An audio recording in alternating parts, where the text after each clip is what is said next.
പിന്നെ മർത്തോമ സഭ തന്നെ അവരുടെ പിന്നെ ആളായിരുന്ന ക്രിസോസ്റ്റം തിരുമേനിയെ അപമാനിക്കുന്നതിന് തുല്യമാണ് ഈ ബേബിക്ക് അവാർഡ് കൊടുത്തതിലൂടെ.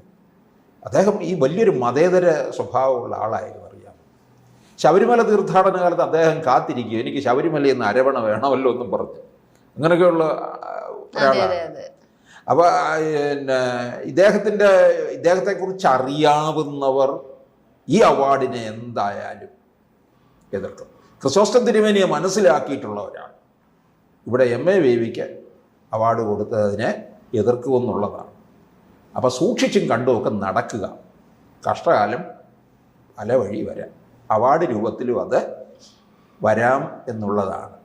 എം.എ. ബേബി അങ്ങനെ ഒന്നുകൂടെ അങ്ങ് നെഹളിച്ച് നിൽക്കുകയാണ്. ക്രിസോസ്റ്റം തിരുമേനിയുടെ പേരിലുള്ള അവാർഡ് കിട്ടി എന്ന് പറഞ്ഞു. കൂടുതൽ വാർത്തകളും വിശേഷ